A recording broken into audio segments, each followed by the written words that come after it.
Marina Silva diz que Brasil está travando uma guerra contra as queimadas. E você vai ver também. Tempo frio deve continuar até pelo menos quarta-feira no Brasil. Restrição para a entrada de imigrantes começa a valer hoje no país. E ainda, Campeonato Brasileiro tem um líder inédito. Tudo isso você confere a partir de agora. Olá, bom dia, seja muito bem-vindo. Nós estamos ao vivo, são 11 horas e 31 minutos pontualmente pelo horário de Brasília. Eu sou o Kleber Werneck e a partir de agora você acompanha comigo as notícias do Brasil e do mundo desta segunda-feira. Uma ótima semana para você.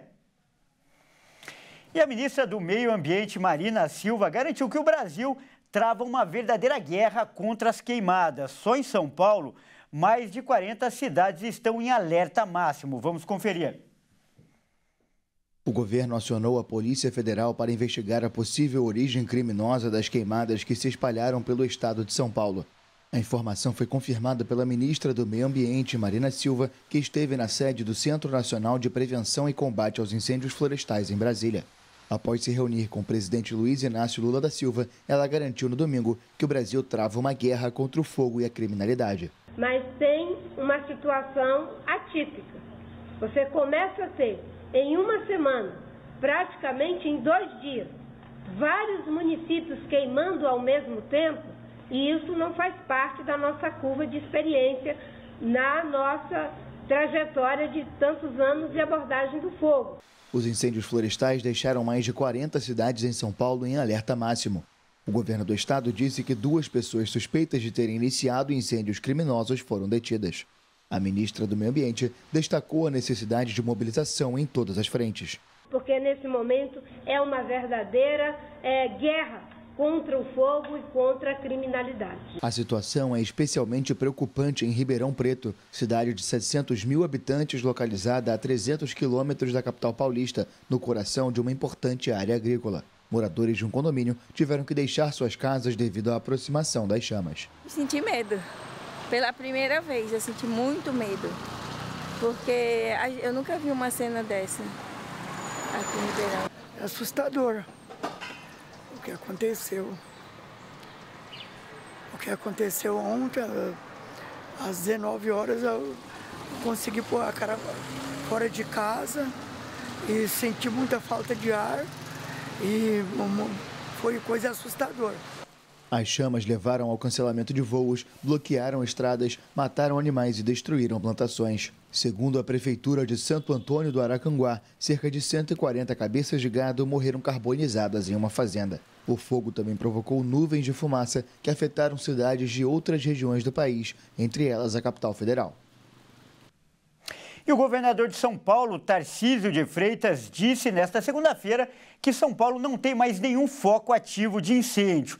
Ele também afirmou que 3 pessoas foram presas em São José do Rio Preto, Batatais e Porto Ferreira por provocar incêndios criminosos.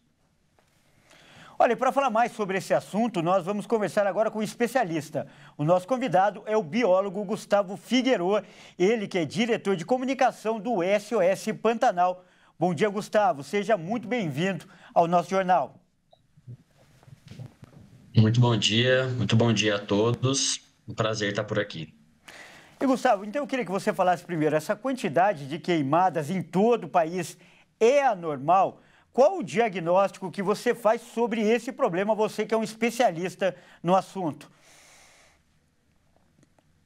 Olha, os incêndios, eles acontecem, né, há muitos anos, não é novidade, mas eles têm se agravado ao longo das últimas décadas, principalmente nos últimos anos, devido a diversos fatores, né? O principal deles são as alterações climáticas. A gente tem vivido climas mais secos e quentes, né? A temperatura do planeta tem aumentado e a gente vê o reflexo disso no Pantanal e agora em outros lugares, né, do Brasil.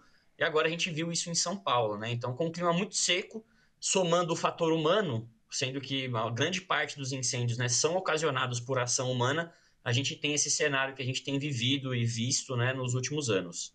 Correto. E, Gustavo, a gente acabou de informar aí que 3 pessoas foram presas em São Paulo acusadas de incêndio criminoso.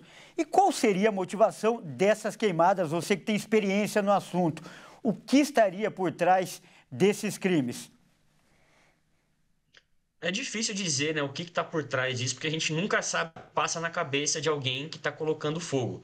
Aqui no interior de São Paulo, especialmente, a gente conseguiu ver por satélites que os focos foram iniciados de forma coordenada em diferentes pontos do estado. Então, provavelmente foi uma ação criminosa coordenada, né? Porque os focos iniciaram no mesmo dia, em um intervalo pequeno, né, de horas ali, em pontos muito longe. Então, é muito estranho isso, né? O fogo, para ele começar, ele precisa de uma ignição, precisa de alguém começando esse fogo. Então, é preciso, né, urgentemente que as investigações avancem para punir os culpados, né, quem tem colocado fogo de forma intencional. Então, mas esses motivos, eles variam muito, né, do início do fogo. Existem ignições por comunidades que usam o fogo de maneira tradicional, né, para queimar o lixo, para coletar mel, por proprietários de terra que colocam para limpar uma área que está muito suja, né, de mato, assim que eles dizem, para plantação de cana, né, na colheita de cana, durante muitos anos era comum colocar fogo nos canaviais para depois fazer a colheita, né, para limpar a vegetação e depois fazer a colheita, só que isso foi proibido porque, além, né, de todos os problemas que o fogo causa, ele também mata diversos animais. Então, as causas são inúmeras, né? Cabe agora ao poder público investigar a fundo quais foram essas causas e punir exemplarmente os culpados por isso. Correto. E dá para mensurar o prejuízo econômico e principalmente ambiental causado por essas queimadas, principalmente nesse ano?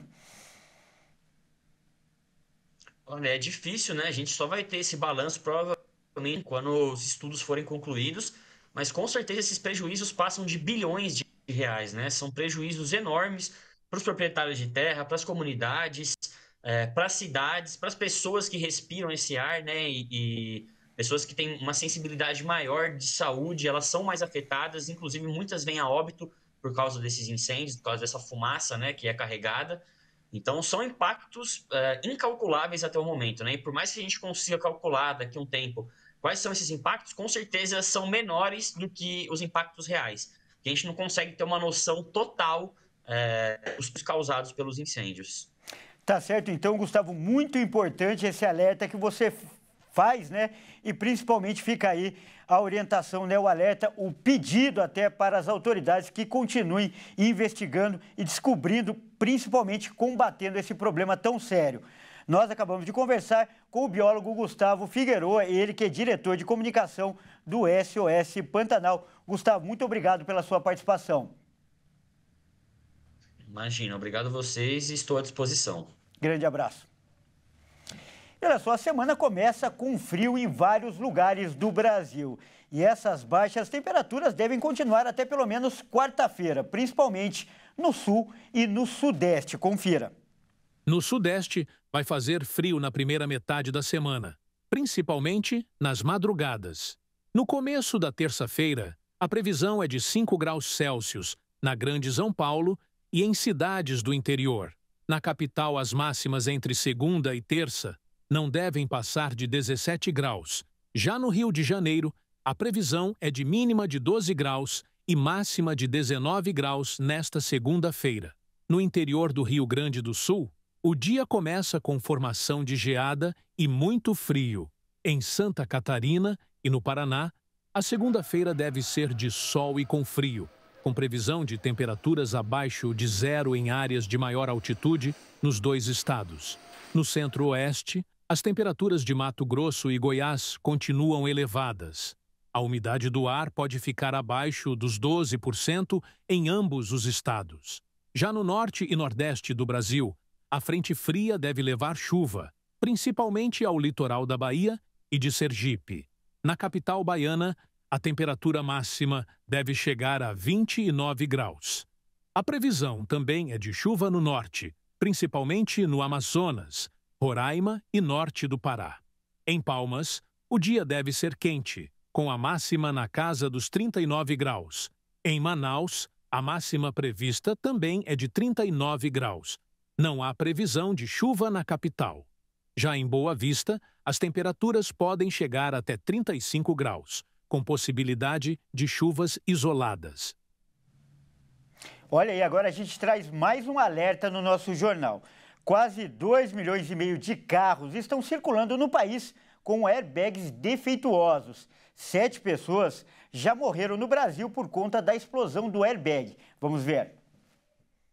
Os equipamentos são da marca japonesa Takata, usados em carros fabricados por 17 montadoras entre os anos de 2001 e 2018. Para inflar o airbag, quando acionado, a Takata utilizava um composto químico chamado nitrato de amônio. Mas ao longo dos anos e em contato com calor e umidade, o composto se torna altamente explosivo, além de poder corroer partes metálicas do equipamento. No momento em que o airbag infla, são projetadas partes do equipamento para a parte interna do carro. A bolsa de airbag abre a cerca de 320 km por hora. E os fragmentos que estão a menos de 1 metro do motorista saem como se fosse um tiro. Alguns motoristas, mesmo em baixa velocidade, ao colidir com outro carro, tiveram o airbag acionado, causando perfuração no tórax ou no pescoço. 7 pessoas já morreram no Brasil por conta da explosão do airbag. Só no Brasil, mais de 5 milhões de carros foram chamados para trocar a peça com defeito, mas só metade dos condutores levou o carro para revisão. Outros países também passam pelo mesmo problema, o que faz com esse recall seja considerado o maior da história da indústria automobilística. No site da Secretaria Nacional de Trânsito, com a placa do veículo, é possível checar se precisa do recall por conta do airbag. E veja a seguir, restrição para a entrada de imigrantes começa a valer hoje no país. E ainda, Campeonato Brasileiro tem um líder inédito. Nós voltamos já.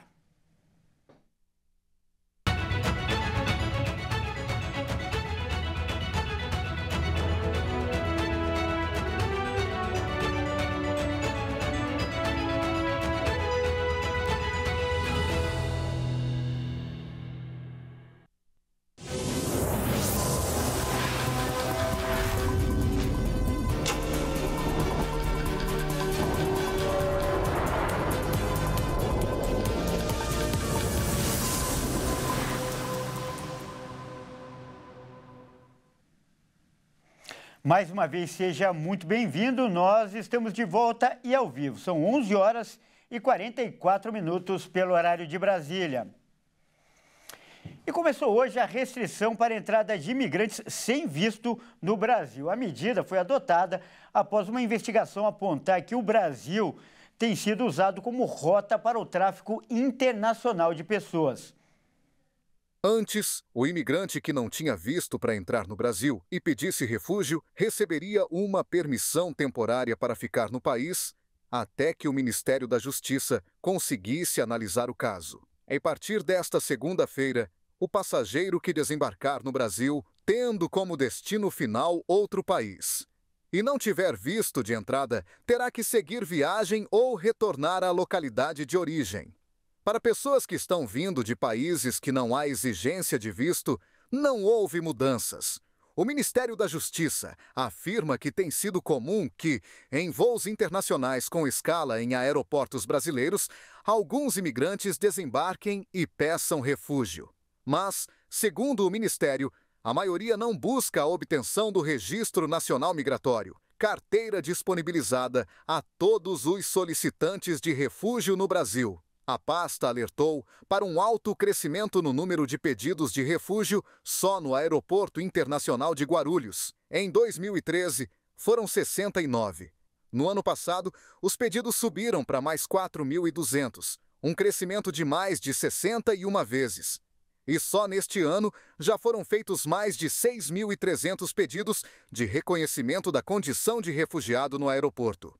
Além disso, a corporação informou que, de 8.300 pedidos de refúgio recebidos entre o ano passado e esse ano, apenas 117 pessoas buscaram a obtenção do Registro Nacional Migratório.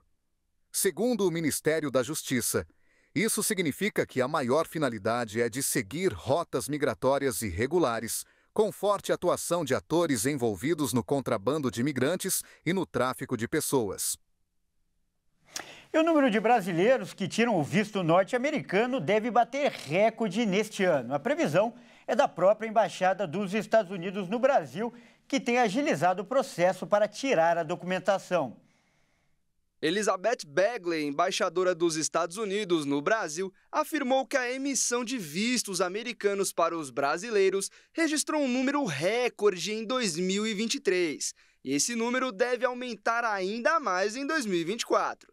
No ano passado, os consulados americanos carimbaram mais de 1 milhão de visitantes do Brasil, o maior número de todos os tempos. Mas só no primeiro semestre deste ano já foram 675 mil vistos. Comparando com o mesmo período do ano passado, a alta é de 17%. E a previsão é bater um novo recorde. Para atender essa demanda, a Embaixada dos Estados Unidos aumentou o número de funcionários para realizar o atendimento e fazer com que o processo seja o mais rápido possível. No total, mais de 1,5 milhão de brasileiros visitaram os Estados Unidos no ano passado e contribuíram com a economia norte-americana com mais de 8 bilhões de dólares. Essas visitas sustentam mais de 58 mil empregos nos Estados Unidos. Por outro lado, mais de 350 mil norte-americanos visitaram o nosso país, o que gerou cerca de 1 milhão de dólares para a economia brasileira. Vamos falar de futebol agora. O Brasileirão tem um líder inédito, o Fortaleza, que alcançou a primeira colocação na tabela após vencer o Corinthians. E essa também é a primeira vez que um time do Nordeste ocupa a liderança do torneio no segundo turno. Vamos conferir. Com o empate do Botafogo contra o Bahia, o Fortaleza dependia da vitória contra o Corinthians para assumir a liderança. E assim aconteceu. Iago Pikachu é o nome que está marcado no jogo, como autor do gol que colocou pela primeira vez um clube do Nordeste na liderança do Brasileirão no segundo turno. Um feito e tanto, que mostra a ótima organização que tem o Fortaleza. No momento, o clube nordestino, além de líder, também está vivo nas quartas de final da Copa Sul-Americana. Competição essa que o mesmo Fortaleza foi vice-campeão no ano passado. Dessa vez, o Leão busca o primeiro título internacional do Nordeste, provando que a região evoluiu e luta de igual para os times do Sudeste, que historicamente sempre foram predominantes. Ainda vale destacar que o Fortaleza possui um jogo a menos que o Botafogo, atual segundo colocado do Brasileirão. E a partir de agora, o Leão do Pici depende apenas de si para ser campeão brasileiro e moldar a história do futebol nordestino. No momento, o G6 do Brasileirão está assim. Na liderança, como dito ao longo dessa matéria, o Fortaleza com 48 pontos em 23 jogos. Em seguida, o Botafogo com 47 pontos em 24 jogos. Em terceiro lugar está o Palmeiras, com 44 pontos em 24 jogos. Logo atrás, temos o Flamengo na quarta colocação, com 44 pontos em 23 jogos. Em quinto está o São Paulo, com 41 pontos em 24 jogos para o tricolor paulista. E para fechar os 6 primeiros, vem o Bahia, com 39 pontos em 24 jogos. E ainda falando de futebol, o jogo do São Paulo foi marcado por homenagens ao jogador esquerdo do Nacional do Uruguai. O atleta está hospitalizado após sofrer um mal súbito dentro de campo na semana passada. E o quadro de saúde dele piorou. O São Paulo fez uma linda homenagem ao jogador esquerdo do Nacional do Uruguai, na partida contra o Vitória, no último domingo pelo Campeonato Brasileiro. O uruguaio teve um mal súbito na partida válida pelas oitavas de final da Libertadores, no Morumbis. Com o recado na camisa desejando forças ao atleta, o tricolor paulista demonstra apoio ao jogador do Nacional, que apresenta uma piora no quadro. Segundo o Hospital Albert Einstein, foram constatados progressão do comprometimento cerebral e aumento da pressão intracraniana no zagueiro. O técnico argentino Luiz Ubeldia afirmou que todo o elenco do tricolor ficou abalado com o episódio, Michel Araújo, também uruguaio, chorou na saída de campo após o jogo contra o Vitória. O jogador se emocionou ao ser informado do estado de saúde de seu conterrâneo. Michel esteve no hotel onde a delegação do Nacional se hospedou para prestar solidariedade na última sexta-feira. O choro do atleta é símbolo da mobilização do clube paulista. E no Redação Hit de hoje, nós vamos conhecer a cidade de Acumal, localizada no México. Acumal é uma pequena cidade que fica no sudoeste do México. O nome Acumal vem da língua maia e significa lugar das tartarugas marinhas. O local é conhecido por suas praias de areias branca e águas cristalinas, onde é muito comum ver tartarugas marinhas. O mar é excelente para realizar mergulho. Embora seja uma cidade pequena, Acumal é um destino turístico muito procurado, porque além das belezas naturais, também oferece uma variedade gastronômica, com pratos à base de frutos do mar. Então, antes de encerrarmos esta edição, vamos ver imagens ao vivo lá da Baía de Acumal. Saindo do estúdio da HIT, vamos diretamente ao sudoeste do México. E essas belas imagens são da praia mais famosa de Acumal. O mar está bastante tranquilo, algumas pessoas fazendo aí uma boa caminhada e dá para perceber que o calor está forte por lá. A diferença de fuso horário é de 2 horas. Eles estão 2 horas na nossa frente. E com essa vista da praia, a gente encerra essa edição da manhã do Redação HIT. Muito obrigado pela companhia, uma ótima segunda-feira para você e até mais.